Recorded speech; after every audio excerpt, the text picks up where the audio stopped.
Welcome to the workshop. Today I'm going to be talking to you a little bit about distressing your wood. So when you have a nice clean piece of wood like this guy, you can make it look more like this. I'll show you how right now. The first technique that I'm going to show you is bird pecking and wormholing. Basically I'm using this rusty old nail to just jab it into the wood. But I do it in controlled fashion. Wormholing and bird pecking basically looks like small randomly grouped holes to kind of simulate bird pecking and wormholing. So here we go. I just grab it and I go quick spurts like 1, 2, 3, 4, 5. 1, 2, 3, 4, 5. Some are lighter, some are darker. I can go really heavy. I can go nice and light. I can throw a couple in over here. Basically, I added a lot of holes to the wood. So you can go as hard and heavy as you want. You can go nice and light. You can put them a little here, a little there. But basically, that's wormholing and bird pecking with that. Next technique is cracks and gouges. And those are made using something like a knife or anything with a sharp edge. I've used this one before. And basically, you can kind of simulate the appearance of a crack or a split in the wood. You can do it right in the middle of the board by kind of getting it in there and dragging very carefully, so I don't cut my damn hand off with that. And that gives you a little hole mark like that in there. You can do it on the edges too. Sometimes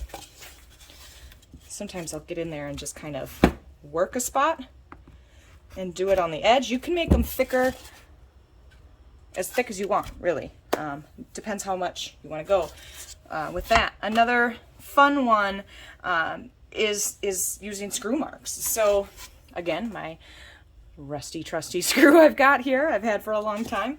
So basically just set it down, give it a couple of whacks with the hammer, and it'll leave marks in your wood with screws. And you can do different size screws with that.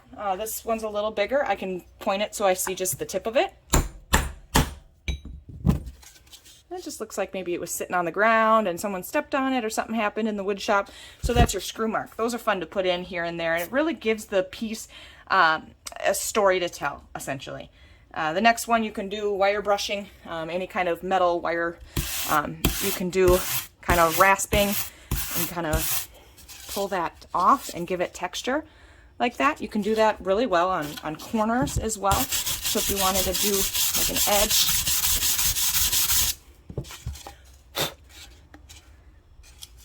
it kind of works like a sander, but it's a little rougher.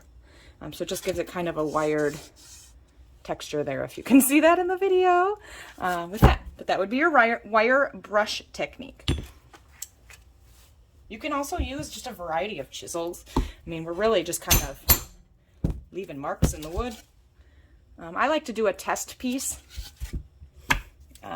with that before I really kind of put it on my entire project, but you can add little chisel marks and things like that. Another fun one is this guy. This is for adding nicks and dents. I basically just put a bunch of metal stuff on a picture wire and I just hit the board and it leaves little indentations. So again, just kind of giving the appearance of getting whacked around a little bit. There's other things that you can do. If I had a hand rasp, I can use a hand rasp to remove bits of wood and leave that coarse marking behind. You know, giving it kind of a, I'm not taking any structural support, but just kind of giving it the appearance of cracks, gouges, nicks, dents, rasping. Wearing the corners away is a big one. Just sanding the corners down and giving it that softened look. Another fun technique is actually, I did on this one, chipped paint. Chipped paint is a fun technique. You take a little wax from a candle or a bar of soap and you rub it wherever you want there not to be paint over your base color, and then you put your wax on there or wherever, and then paint it again with your top coat, and then sand over this and the paint will come right off where you want it. So it kind of gives it the appearance of that chipped wood bit. So there you have it. Different techniques of distressing that you can do very easily with stuff that you have around the house. I mean, just grabbing things and whacking it. I use this one a lot. That's probably my number one with that. But that's distressing.